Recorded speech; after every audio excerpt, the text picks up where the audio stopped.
तो देर आए पर दुरुस्त आए। Manchester United and Erik ten Hag have finally part ways. हम सबको पता था कि ये बहुत जल्द होने वाला है एंड फाइनली वेस्ट हैम के साथ जो लॉस था उसके बाद मैनचेस्टर यूनाइटेड ने अनाउंस कर दिया एंड उसका वो लास्ट गेम था as a Manchester United manager. And अभी ऐसे रूमर्स आ रही है कि उनका न्यू मैनेजर जो है वो है रूबेन अमोरिम। सो हम ऑब्वियसली बात करेंगे उसके बारे में, हम बात करेंगे टेन हैग के बारे में भी। तो मुझे स्टार्ट करना है कि टेन हैग के बारे में बात करके, बट मानो या मत मानो टेन हैग ने कुछ तो अच्छी चीज़ें की है मैनचेस्टर यूनाइटेड के लिए। जैसे उन्होंने 2 ट्रॉफी जिताई है, एक था कैरेबाओ कप एंड एक था FA कप। एंड उसके साथ अगर मैं बात करूँ तो he has got some young talents from the academy and उनको खिलवाया है हर गेम्स में एंड उसको इम्प्रूव किया है। तो उसने गार्नाचो एंड कोबी मैनू को अकेडमी से लाया था। हम सबको पता है कि कोबी मैनू राल्फ रैगनिक के अंडर भी थोड़ा बहुत खेला था, बट हिज ट्रू पोटेंशियल जो उसने दिखाया was under ten Hag. And Kobbie Mainoo के बारे में हमें पता है he is a very good player. Euros में भी उसने प्रूव किया था कि जितना टाइम भी उसे मिला था तो the young kid has got something inside him and he can play a very important role in the new manager system. Obviously हम बात करेंगे वीडियो के आगे में। तो वीडियो जब मैं शूट कर रहा हूँ तब तक मैनचेस्टर यूनाइटेड ने इस चीज को ऑफिशियली अनाउंस नहीं किया है, but Fabrizio and David Austin ने ये चीज कंफर्म कर दी है कि मैनचेस्टर यूनाइटेड ने अपने न्यू मैनेजर को साइन कर लिया है एंड उसका नाम है रूबेन अमोरिम। तो let's talk about who is Ruben Amorim.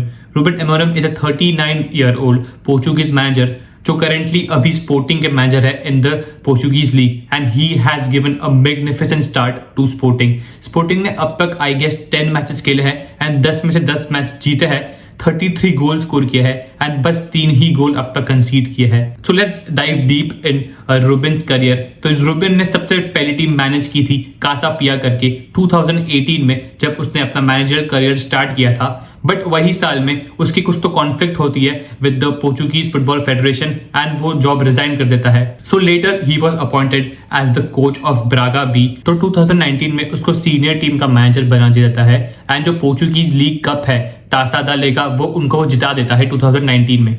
तो अब टाइम आता है मार्च 2020 में। तो बात ये आती है कि उसको स्पोर्टिंग का जॉब मिल जाता है। तो he has been appointed as the Sporting manager. तो पहले ही साल में वो स्पोर्टिंग को 2 ट्रॉफीज जिता देता है। सबसे पहली ट्रॉफी वो जिताता है वो है तासा दा Liga and the second trophy is the league title. तो 19 ईयर्स बाद स्पोर्टिंग अपना लीग टाइटल जीती है and it is under Reuben Amorim. तो जब फर्स्ट ईयर में ही वो अपने टीम को 2 ट्रॉफी जिताता है तो उसको Portuguese coach of the year का अवार्ड भी मिलता है। तो लेटर इन द 23-24 सीजन वो वापस स्पोर्टिंग को लीग टाइटल जिताता है एंड हम सबको पता है कि ये सीजन के स्टार्ट में ही has given a very wonderful start जिसकी हमने बात की 10 में से 10 गेम्स जीते हैं। तो अभी बात करते हैं about the tactics that he is using and वो मैनचेस्टर यूनाइटेड में क्या यूज कर सकता है। तो एट दिस मोमेंट जो स्पोर्टिंग की टीम है उसमें वो एक 3-4-3 का फॉर्मेशन यूज कर रहा है जिसमें 3 सेंटर बैक्स है, 2 विंग बैक्स है, 2 DMs है, 2 अटैकिंग मिडफील्डर्स है एंड एक नंबर 9 है। And number 9 is the main player that scores goals for his team. हमने देखा कि जो उसका नंबर 9 है उसने लास्ट ईयर में 28 गोल मारे थे एंड अभी तक उसने 12 गोल मारे हैं। योकारिस करके एक प्लेयर है, आई गेस मैंने उसका नाम सही लिया, अगर गलत लिया है तो आई एम सॉरी, बट योकारिस करके ही एक प्लेयर है that guy is scoring goals for fun and he can be a new number 9 that people want to sign in the coming summer or the winter window। तो देखते हैं कि अगर वो same formation से जाता है तो मैनचेस्टर यूनाइटेड का सबसे स्ट्रॉन्गेस्ट लाइनअप कौन सा हो सकता है। तो ठीक है ये लाइनअप में मैं लेनी यूरो की बात कर रहा हूँ, पर हम सबको पता है कि वो अभी इंजर्ड है।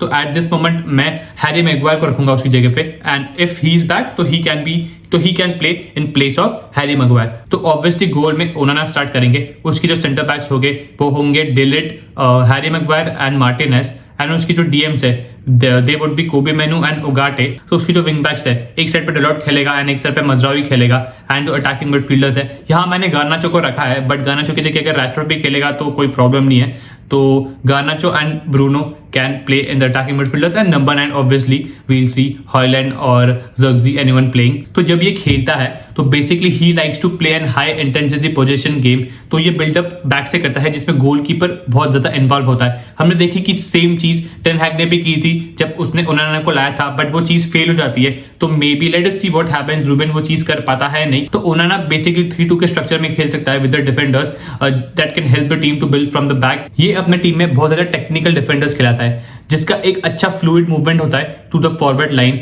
मेरे हिसाब से Harry Maguire can be a key role, क्योंकि Harry Maguire has that technical ability in him, तो he can also play. Euro भी खेलेंगे जब वो आएंगे, but I feel Harry Maguire defensive line में बहुत ज्यादा इंपॉर्टेंट होंगे। तो डिफेंसिव मिडफील्डर वाला जो रोल है उसमें कोबी मेनू एंड उगाटे खेलेंगे। अगर आपको पता नहीं है तो उगाटे was the main guy under Rubin, and basically Rubin ने उगाटे को बनाया था एंड लेटर उसको पीएसजी में भेज दिया था 60 मिलियन में। But उगाटे can be a very important player for Rubin, because वो उसका सिस्टम समझता है, वो उसका गेम स्टाइल पता है क्योंकि स्पोर्टिंग के टाइम से। तो he can be a very good player and we can see a different side of Ugarte under Ruben. So let us see, I am very much excited कि Ugarte, and personally speaking मुझे उगाटे बहुत पहले से ही पसंद है। That guy is strong, that guy is built different, अच्छी खासी body, अच्छा खासा गुदा है इस बंदे में। तो it will be a very good watch कि रूबिन उसको कैसे खिलाता है, उसको कैसे यूटिलाइज करता है in this Manchester United team along side कोबी मेन्यू। ये दोनों की पार्टनरशिप अगर चल गई तो this partnership can help Manchester United, you never know. अब बात करते हैं अबाउट द फॉरवर्ड लाइन, जो आगे की 3 प्लेयर्स है वो कैसे लाइन अप कर सकते हैं। Before speaking about that guys, personally speaking अगर उगाटे के बाद अगर मैं कोई प्लेयर को देखने के लिए एक्साइटेड हूं तो वो ब्रूनो है, because Rubin knows Bruno, Ruben understands Bruno, and Ruben is the guy who can give the full freedom to Bruno. And हम सबको पता है कि Bruno कुछ भी कर ले, कैसे भी बकचोदी कर ले, बट उसका जो वर्क रेट है वो कोई भी मैच नहीं कर सकता। I guess Bruno has top work rate when it comes to the Premier League. Top 5 में होगा, मे बी टॉप 3 में भी हो सकता है, but that guy is build different, उसका वर्क रेट बहुत ज्यादा डिफरेंट है। तो बेसिकली ये जो फॉर्मेशन है 3-4-3 एक बहुत ही बैलेंस फॉर्मेशन है। सो अटैकिंग के टाइम पे ये फॉर्मेशन 3-5 का फॉर्मेशन हो सकता है, जहां पे विंग बैक्स भी ऊपर चढ़ सकता है एंड अटैकिंग में उनको ज्यादा ऑप्शंस मिल सकता है, वो ओवरलोड कर सकता है अपोनेंट के डी को। एंड अंदर हम सबको पता है कि जितने ज्यादा प्लेयर्स होते हैं बॉक्स में तो उतने ही ज्यादा चांस होता है गोल स्कोर करने के लिए। तो जब वो डिफेंड करेंगे तो they can line with the back 5, जिसमें तो विंग बैक्स होंगे वो पीछे आ जाएंगे फुल बैक्स वाले एरिया में, एंड जो सेंटर बैक्स होंगे वो थोड़े कॉम्पैक्ट हो जाएंगे, तो जो सेंट्रल चैनल है उसको ब्लॉक कर सकते हैं एंड अपोनेंट टीम को मुश्किल हो सकता है गोल स्कोर करने के लिए। तो जब उनको डिफेंड करना होगा तो उनका फॉर्मेशन एक 5-2-3 हो सकता है, एंड जब उनको अटैक करना होगा तो they can change it to 3-2-5, जिसमें हमको ज्यादा प्लेयर्स मिल जाएंगे आगे। ऑब्वियसली अमोरिम भी यही चाहेगा कि वो अपने साथ कोई ऐसे प्लेयर्स ला सके या कोई प्लेयर्स को साइन कर सके जो उसके सिस्टम में अच्छे से बैठ सकते हैं। तो मेरे हिसाब से तो पहला प्लेयर वो चूज करेगा विल बी द नंबर 9 योकारेस, जो स्पोर्टिंग का प्लेयर है एंड वो बहुत ही अच्छे से बैठता है उसके सिस्टम में। हम सबको पता है तो नंबर 9 का प्रॉब्लम है मैनचेस्टर यूनाइटेड में, उनके पास हॉयलैंड है, उनके पास ज़र्क्ज़ी है, बट वो नहीं बैठ रहा ठीक से। मे बी ज़र्क्ज़ी को मैं और टाइम देना चाहूंगा, बट हॉयलैंड नहीं बैठ रहा, तो maybe Gyokeres can be that player जो उनके सिस्टम में अच्छे से बैठ सकता है, and that guy has goals in his boot, तो maybe that can be a one signing. ठीक है, बहुत ही क्रेजी अमाउंट मांगेगी, बट हम सबको पता है कि मैनचेस्टर यूनाइटेड पैसा फेंकता है। टेन हैग को उन्होंने 900 मिलियन दे दिए थे, अराउंड 900 मिलियन दे दिए थे, 850 के अराउंड, तो इसको तो थोड़े पैसे दे ही सकते हैं, but let us see what happens. And on the other hand अगर एक और प्लेयर जो अपने साथ को लाना चाहेगा तो वो है इनासियो। इनासियो एक बहुत ही तगड़ा सेंटर बैक है, अगर तुम बिल्ड फ्रॉम द बैक करते हो तो that guy is strong, and I guess उसका एक क्लॉज है कुछ तो 40 मिलियन के अराउंड। तो अगर मैं बात करूं Martinez, de Ligt and Yoro, Maguire, Lindelof, ये है उनके डिफेंडर्स जितना मुझे याद है। I guess they will want some backup as well. तो इनासियो बैकअप नहीं, वो स्टार्ट भी कर सकता है, तो Inacio can be a good deal, around 40 million वो डील पड़ सकती है। तो लेट अस सी अगर वो साइन करता है कि नहीं। आपको क्या लगता है अमोरिम सक्सीड कर सकता है मैनचेस्टर यूनाइटेड में? आई डोंट नो, क्योंकि हम सबको पता है कि टेन हैग पे जब आया था तो आईएक्स में उसका फॉर्म बहुत ही ज्यादा अच्छा था, वो एक डिफरेंट मैनेजर था आईएक्स में, बट ऑब्वियसली वो टेन हैग है एंड ये दूसरा मैनेजर है। I think this guy can give us the old Manchester United back. I don't know, maybe it's too early to say it, but जैसे मैं sporting में देखता हूँ, पर्सनली स्पीकिंग मैंने स्पोर्टिंग के ज्यादा गेम्स देखे नहीं है, बट जितने भी मैंने उनके थोड़े गेम्स देखता हूँ, I feel this guy has something and the bunch of players that he has, I feel he has players like Mason Mount, he has Bruno, he has Højlund, he has Dalot, he has Kobe Menu, he has Garnacho, he has Rashford, he has Antony, the GOAT Antony. अब तो injured है बेचारा, पर ठीक है।